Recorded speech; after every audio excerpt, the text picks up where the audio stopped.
everybody. Welcome to another episode of Let's Talk About. This is me, Amin. And this is Alex. And today is another special episode. We have a guest, Ray Tan from WeWork. So today's topic, we're going to talk about co-working spaces in the region and the business of co-working in Southeast Asia, because we're in the middle of a pandemic right now. Obviously the whole world is affected. The first phase of MCO in Malaysia, we all had to stay home and work at home. There has been, so before COVID, there has been like a huge boon when it comes to co-working spaces. So we saw like a huge growth of co-working spaces in Malaysia, in Singapore, and a few other countries in the region and in the world. It seems to be like the next frontier when it comes to combining technology and a great idea. But what has happened is that with a lot of people working at home, there seems to be like two sides of the coin when it comes to co-working spaces. On one side is co-working spaces is probably right up there at the front of the line of businesses that are going to go bust due to COVID. So it's going to be another COVID victim along the lines of airlines and tourisms and hotels and stuff like that. But on the flip side, now the pandemic is the opportune time for co-working spaces to really capture the market, because there's a huge need for people to find a space to work, because maybe homes are not the right place to do that. And obviously in this episode we have a special guest again, Ray Tan. He's from WeWork. He's the head of growth, right, Ray? That's right. Okay, so he's gonna come from the industry perspective and talk to us about WeWork and also co-working spaces in general, and on which side of the coin is the business in. Okay, so before we start, Ray, maybe you can just introduce yourself, and what does the head of growth do in WeWork? Thank you, Amin and Alex. Thanks for having me on the show. My role is a head of growth for Southeast Asia and Korea. Essentially, what I do is to oversee all growth functions, which include sales, predominantly sales across the entire region of Pacific, which includes Southeast Asia and Korea.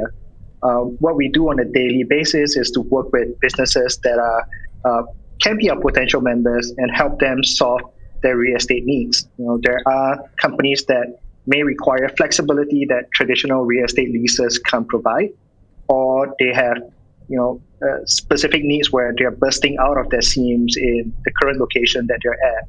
And we offer an alternative, which is fast becoming a permanent solution for a lot of different companies. So my day-to-day is really working with different enterprises, different companies, and then helping them solve real estate issues. You're based in Singapore, and we're kind of like neighbors, and we're going through this roughly in the same way. As I mentioned in my introduction, right? So how has the co-working space industry change or evolve or been impacted by what's going on right now? Definitely, we're seeing a lot of everyone is impacted by this global event that's called COVID-19. So I believe we can all agree that COVID-19 has impacted most, if not all, industries across the board, both in Malaysia and globally. For the co-working sector, the most immediate impact was the need to address health and safety concerns and adapt our operations accordingly. So in Malaysia, the government was very quick to roll out proactive measures and guidelines for businesses and the general public to follow, which made a difference not only in terms of mitigating the outbreak on a national scale, but also enabled companies in their decision making.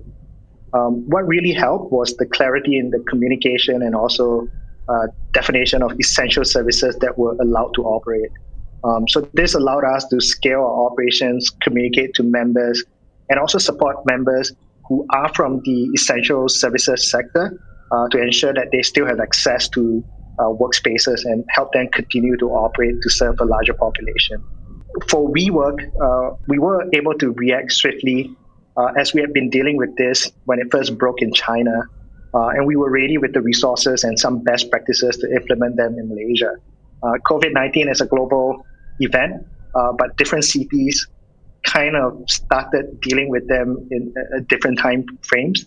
So the good thing was that, when we looked at our global portfolios, we had some colleagues who had experienced COVID-19 and how they put in certain measures.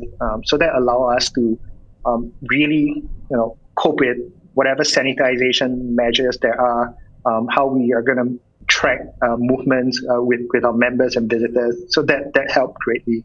Okay, so as the head of growth, what I'm more interested about is like the trends, right? So what's been going on? Yeah, of course, you guys, best practices and stuff like that. That's I guess kind of like a given, right? You want people to be assured that you want to come back to your space, but that we're not discounting the fact that in China they've been under lockdown for 6 months before. In Malaysia, we've been in MCO, which is working from home, nobody's moving for 3 months plus. In Singapore, your circuit breaker was a straight 6 months, 3 months, 3 or 5 months, I can't remember. It's been close to 4. Yes. So what has the impact been? I mean, that means so that's straight 3-4 months of no revenue stream coming from WeWork. I keen WeWork as like an Airbnb of sorts for co-working spaces in general. I mean, how do you recover from that? Yeah, there were initial doubts and skepticism about how this pandemic will impact co-working. And I think this is also an opportunity to emphasize how co-working needs have changed, at least from WeWork's perspective. When we look at Malaysia from March to July, we saw a 17% in terms of memberships. And co-working space provider like us no longer just cater to the general perception is that co-working space typically just cater desks, to hot right? deskers. Desks and PowerPoints, right? Meeting rooms and coffee. Where it's mostly hot deskers, small, medium enterprises, startups. But when you look at WeWork, just like Malaysia, how diverse the country is, we have a very diverse pool of members who now include large enterprises. And in WeWork speak, enterprise refers to companies that have more than 1,000 full-time employees globally. So in this new reality, the future workplace strategies that these companies will employ will most likely focus on a few areas. The first being workplace flexibility. So now companies want to explore a more staggered or phased approach to help employees return to work, but at the same time satisfy professional distancing recommendations. So there are companies that have come up with strategies on returning the entire workforce to work, but due to the professional distancing measures that they have, they no longer have enough space to accommodate everyone. So they come to us and look at solutions where we can provide them with a hub and spoke solution where they also have a core component of office, but also flex spaces that they will leverage our portfolio spaces for. And this helped them comply with their company's mandate of whether it's a 1 meter or 2 meter distancing within their workstations. When you look at traditional real estate, it is a fixed cost, fixed tenure. As the companies look towards WeWork, we allow them to quickly plug and play. There's speed in terms of operation, but secondly, there's also flexibility, not just in the size that they need, but also the term that they need, where they can quickly scale up and down. So the second thing that companies will look at is how do they optimize their operations and, more importantly, the costs associated with operations. So companies who are expanding, they want to be able to scale conservatively. And for companies that had downsized due to the impact of the pandemic, a lot of them remain hopeful of an expansion when the situation recovers. So when they move into a WeWork, they are expecting that level of flexibility that we typically afford most companies. And from a workspace commitment, they are moving away from long-term leases and instead opting for flexible providers like WeWork. In fact, we help to reduce committed costs by up to 50%. And interestingly, the flexibility that we have provided have also translated to confidence in members, as we see recent memberships and renewed memberships with existing members. The other, the second point where workplace strategies will be really focused on would be on the operations and cost optimization. Now more than ever, companies are going to emphasize on operational and cost efficiency. Companies who are expanding to scale conservatively and companies who had to downsize due to the impact of pandemic, they remain hopeful for expansion when the situation recovers. So from a workplace commitment, they are moving away from long-term leases and instead opting for a space as a service provider like WeWork. In fact, we help to reduce committed costs by up to 50%. And interestingly, the flexibility that we have provided also translated to confidence in members as we've seen a recent membership renewal and new memberships. If anything that COVID-19 has highlighted, it will be the unpredictability and how fast things evolve. During this period, companies had to make very quick operational decisions. And again, our ability to help companies scale 3 times faster than traditional options have been very useful for them. And more importantly, the emphasis on hygiene and sanitization will become an expectation. And this is also another operational cost that impacts the margins. So our investment and our commitment to hygiene and cleanliness measures have made it a lot easier and cost efficient for members as they focus on what they do best, which is their own business operations. And lastly, I think a lot of companies are still very focused on employee experience. While work from home has proven to work, in my perspective, it's not sustainable. A lot of our members have expressed their desires to return to their workspace and have communicated how much they miss the vibe, space, and the community.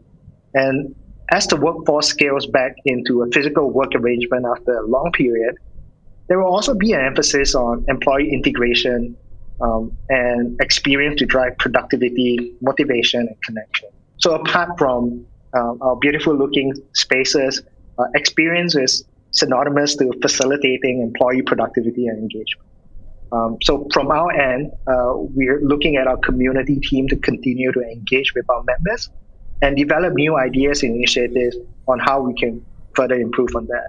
Also, like in this new situation, right?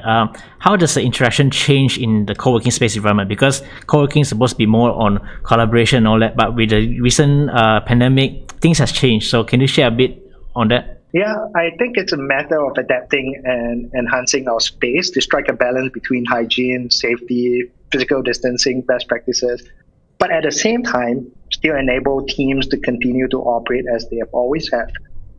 We understand that both companies and their employees will want that peace of mind when they transition back to the workspace, and we're committed to upholding that responsibility. But when you look at how companies will come back to work in a very safe manner, we have 3 different areas where we look at. So the first one is to prioritize personal space. So we did modify some of our shared spaces with staggered seating and buffered zones, so teams can continue to operate in the workplace, but maintain a healthy physical distance from colleagues and fellow members. The second is the increased sanitization, which is pretty standard across the board. We've implemented heightened cleaning measures to ensure health and well-being of our members.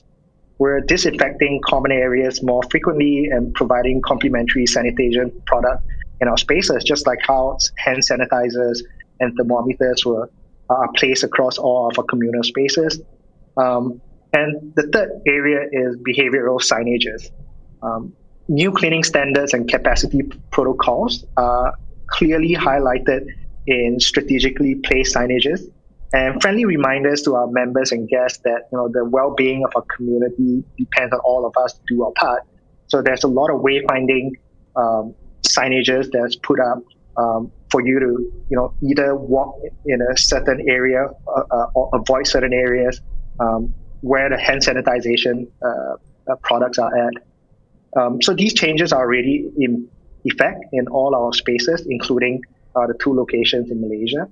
But also, we started to see a lot of members starting to return to work out of our locations. One of these members is Dashaway, a wealth management company who has been a WeWork member for the past year. They were among the first to transition back to our offices. And they've been telling us they've been looking forward to returning as they have come to rely on the facilities, convenience, and the sense of community that WeWork offers. Have any one of you been to a WeWork location before? No, waiting for you to give us an invite. Well, of course, like anytime.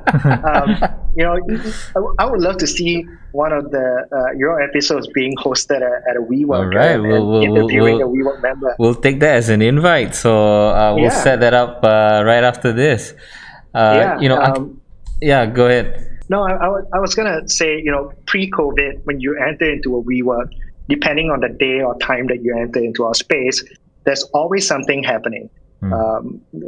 When you come in on a Monday morning, there used to have this thing called TGIM, where we provide breakfast to our members, and then on Wednesdays, sometimes during lunchtime or maybe at 6 p.m., there will be Wellness Wednesdays, where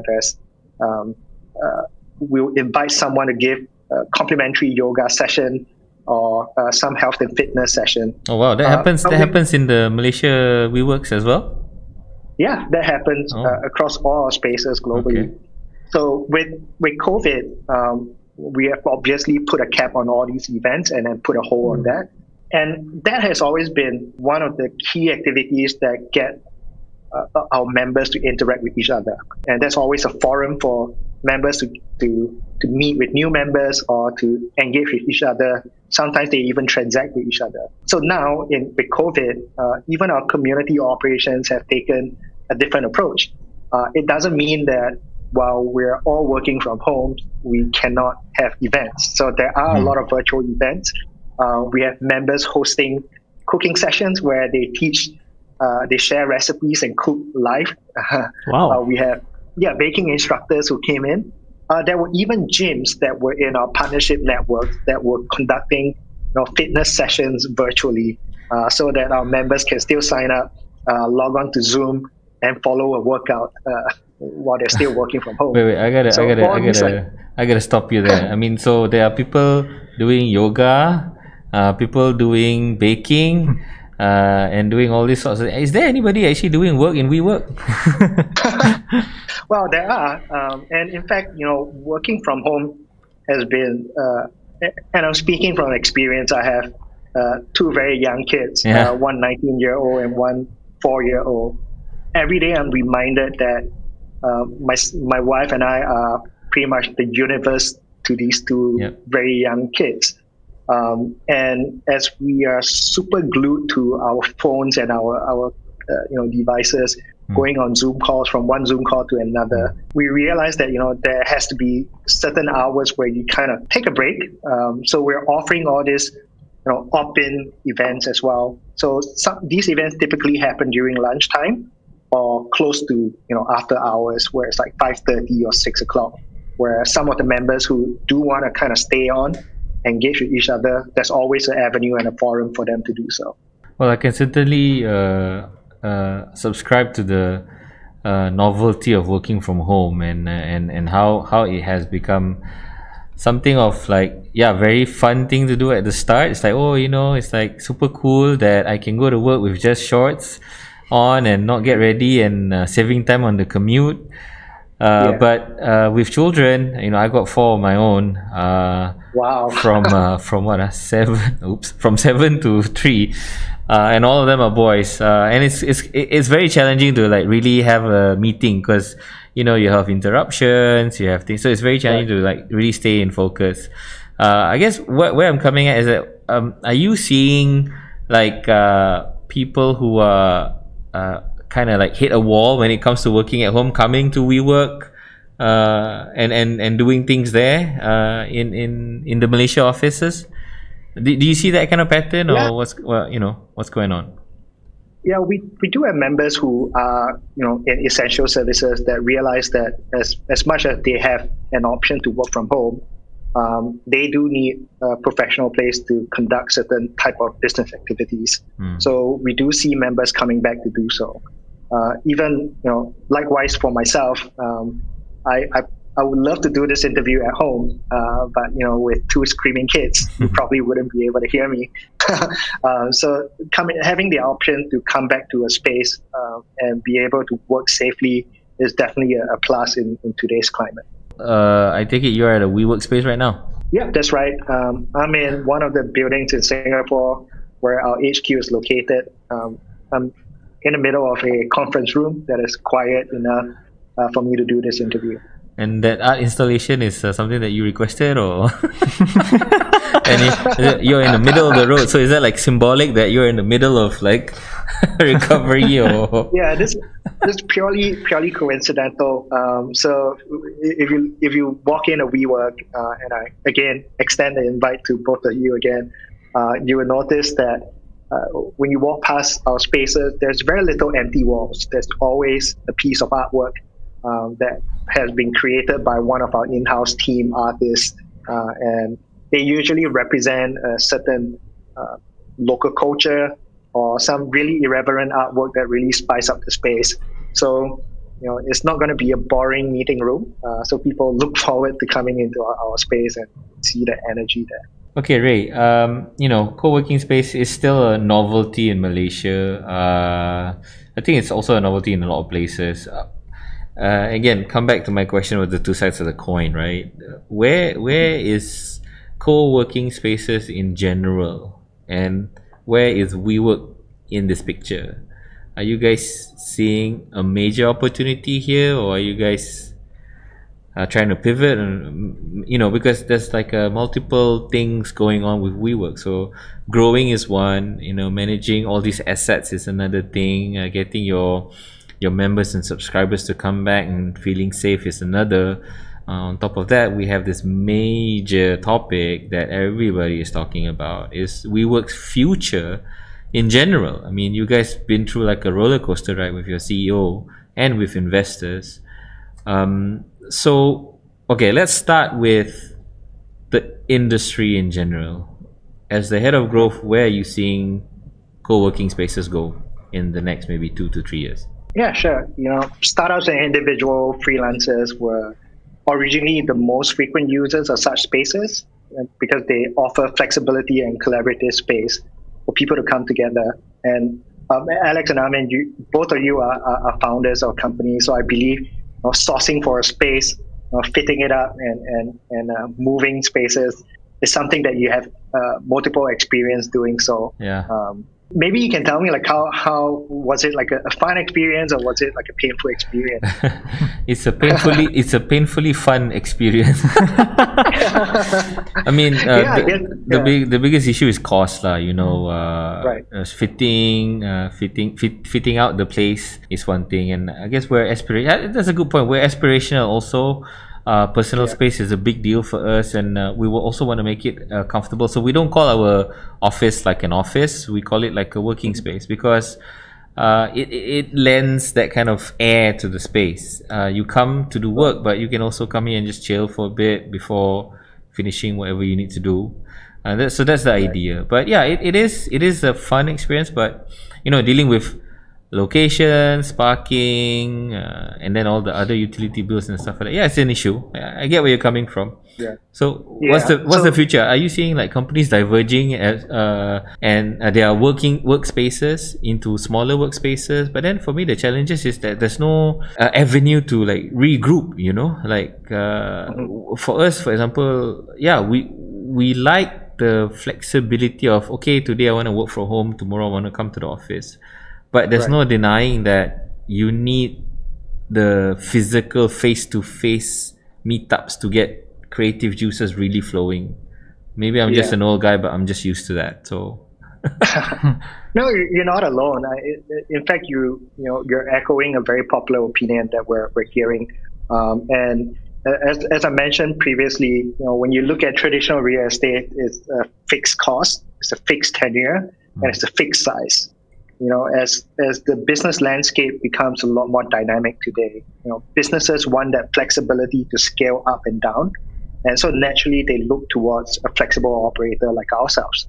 And when you look at WeWork, we definitely see this coming out of COVID as a huge opportunity for us to tap on for many of our members, where we are located today, it's also an opportunity for them to tap into the CBD ecosystem without the commitment of long-term leases or expensive leases. And as companies starts to curtail their expenses, putting in capital expenditure to fit out an office, it's a huge commitment. When they look at WeWork, we've taken that off the books for them. And we've taken off the initial outlay. We've taken off the friction when it comes to tenure and also size. So that allows the company to really just focus on what their core businesses is and not really worry about, hey, will I have a space that's quick enough for me to operate? Or will I still have space for tomorrow? Or am I overpaying for my space? We're essentially taking that out of the equation for a lot of businesses. And what has been interesting is we've also seen a further shift in trends as larger companies and global entities have begun embracing the co-working model. So in fact, more than half of our members globally and right here in Southeast Asia are enterprises. And to recap, we see companies, or we categorize companies with more than 1,000 full-time employees as enterprise. And in Malaysia, close to 60% of our members are enterprise. We have quite a few oil and gas firms that are located in some of our spaces. E-commerce has proven themselves to be, really essential services. There's a huge number of e-commerce members that are in our locations as well. What we've also done recently was to conduct a survey with IDC. And in Malaysia, 20% of the enterprises that we surveyed had already adopted co-working. And 53% of them has plans to do so in the next 1 to 3 years. So when you look at the trends, even for larger companies, and there's a huge demand and desire to move towards making their portfolio of real estate to be a lot more flexible.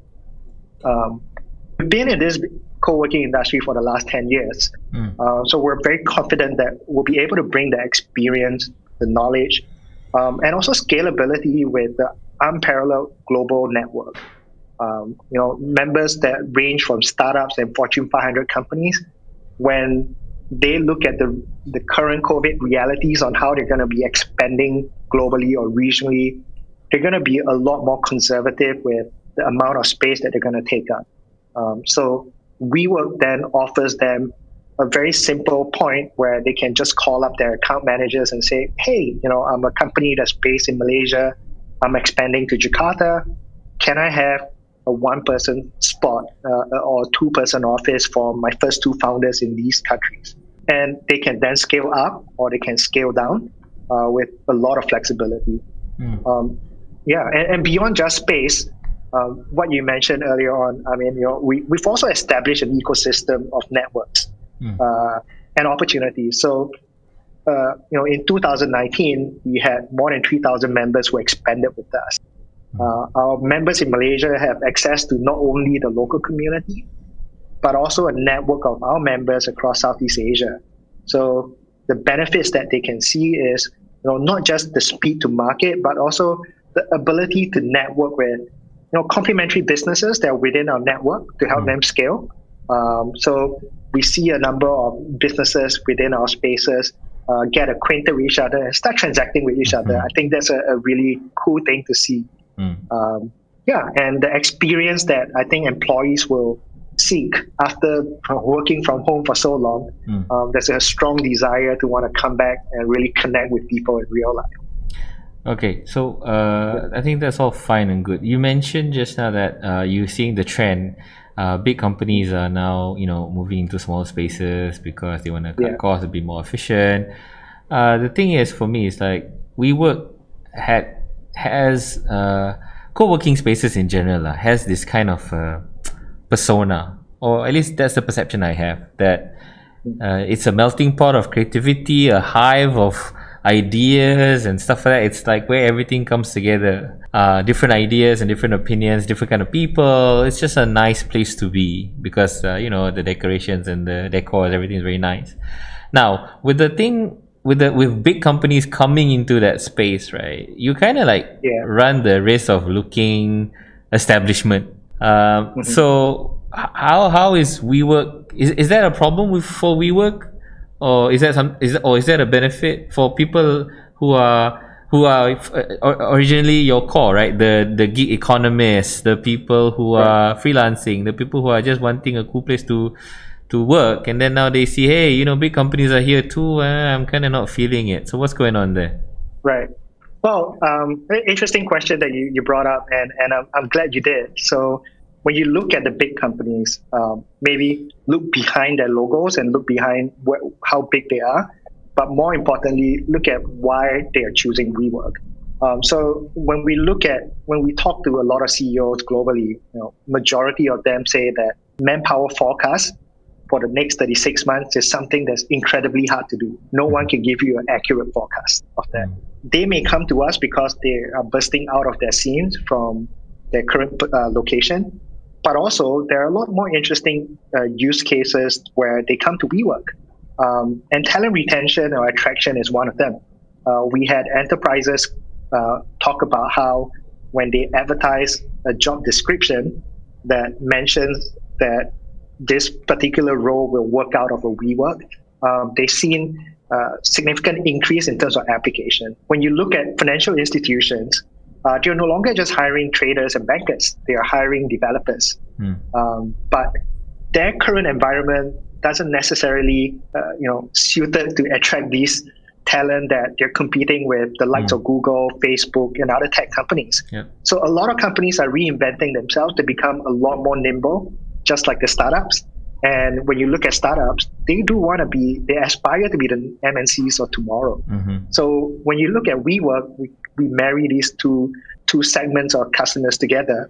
And you would see a lot more, even for the most traditional industries like oil and gas or financial institution, they tend to put their innovation teams in a WeWork, or their development teams that are a lot more suited for a plug and play environment. We've also seen large enterprises come to WeWork where they can really benefit from the full stack of building that we currently operate in, but then take out a full floor that they can customize to their needs and requirements, and still be able to have their employees access the rest of the community floors. And when they look at that, they value the kind of community building that WeWork provides, where they can just really focus on their core operations and not have to worry about that. So when you come into a WeWork, you will notice that startups and MNCs do coexist with harmony. And there's a lot of exchange in terms of ideas and collaboration.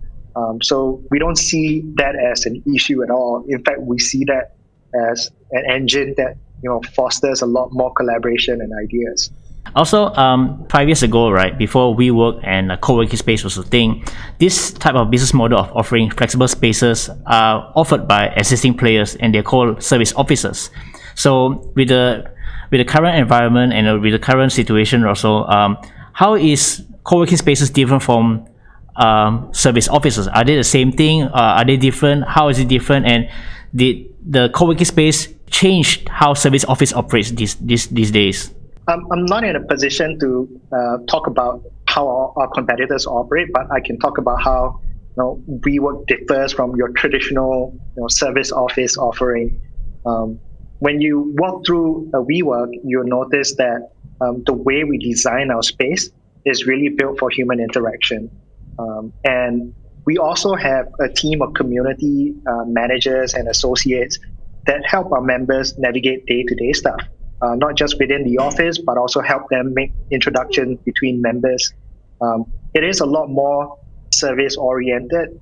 I think the biggest difference that you would also see before you sign up for a space like WeWork is that it is a one-price thing as compared to traditional service office, where the office suite is one price, and then when you move in, there are multiple line items that you may not expect, where there are service charges and all that. And just thinking about WeWork in general, if you've been to one WeWork and as you go to another location or another city, you realize that somehow you are kind of familiar with how every WeWork operates. When you step into a WeWork, you know where to find a community team member, you know where the coffee's at, where the beer's at, where do people congregate for events, where to look for information. That's something that we spent 10 years to come together with a very consistent design language and how we operate our spaces to give a heightened member experience. Maybe it would be a great opportunity once you guys step into a WeWork, do a couple episodes there, maybe different locations, and then you see how it works. Okay, we'll take that up. If you guys are watching on YouTube, please put down in the comment section below whether we should go to a WeWork in Malaysia. If you have any questions about WeWork or questions about co-working spaces in general, if you're a freelancer, a gig economist, somebody just that just needs a space, just let us know in the comment section below what you think. If you've been to a WeWork, what are your thoughts? We're more than happy to hear that, and your comments and suggestions make this conversation just more richer. Okay, Ray, I think we're approaching the end of the show. I have one last question to ask you. It's quite difficult for us to talk about WeWork and not talk about the tumultuous or the very varied history of what's going on with the WeWork management in the past few years. So what is going on now?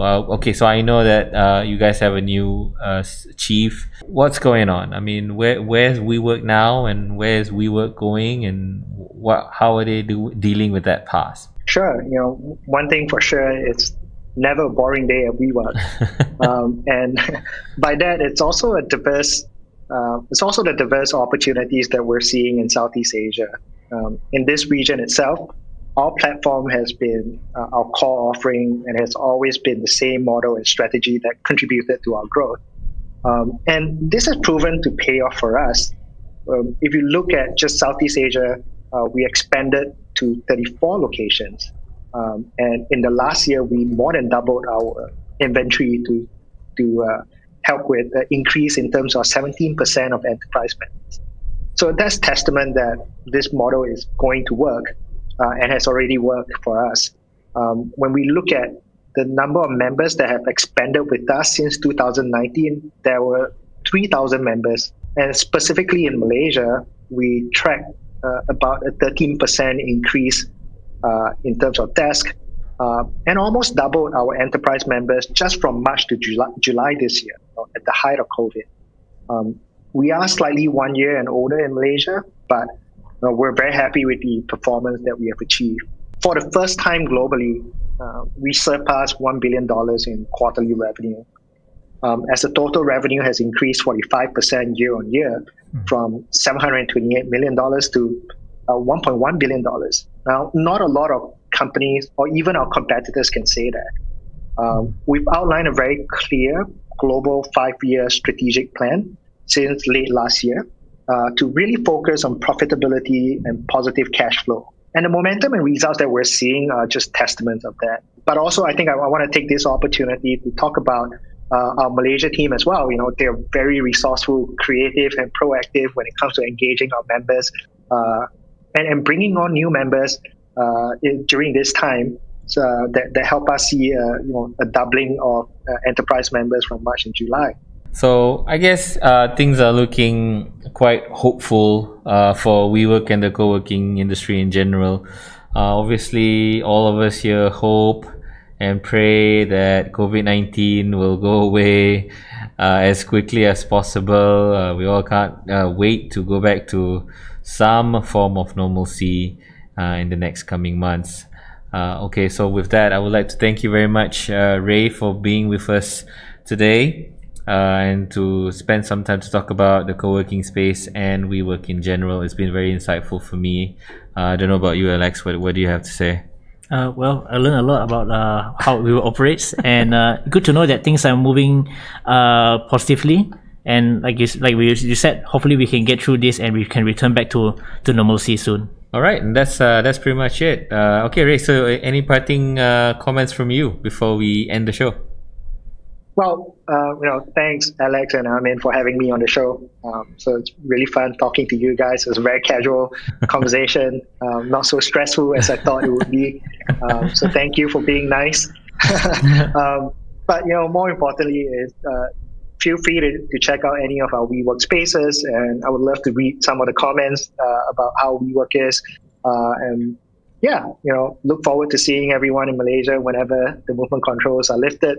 Hopefully, I'll be in town soon. All right, we'll do that. Cool. Maybe you can drop a promo code down for our viewers. Okay, so that's pretty much it. That's been Let's Talk About. In this edition, we've been talking about co-working spaces and WeWork specifically. Obviously, guys, I just want to take this opportunity to remind everybody that we are available on podcasts. So I watch the Let's Talk About show on podcasts more than I do on YouTube. I do that for when I'm going to work. It's a nice story to listen to, a nice episode to listen to every time I go to work. If you do that, if you listen to podcasts, you can also get us on Spotify, Google, and also Apple Podcasts. We're available on all of your favorite podcast platforms. Just search for Suraj Inshallah Let's Talk About, and we're there. Obviously, we're also available on YouTube. Thank you for our YouTube viewers for watching the show. Thank you for give us a thumbs up, give us a like if you like the show. Drop us a comment or on suggestions, any topics you like us to cover, any people you like us to have on the show. Let us know. We're more than happy to have the people you want to watch on our show. We love getting comments from you guys. That's a really good feedback. It helps make our show better. For those of you who are listening to us on podcast, please do give us a 5-star rating if you like the show, because that really helps us move along our podcast game into the future. Okay guys, thanks for liking the video. Thanks for subscribing. Do subscribe to the channel if you haven't already. This is Amin. And this is Alex. And that's Ray. And thanks for watching, guys. See you guys later. Bye. Bye. Stay safe.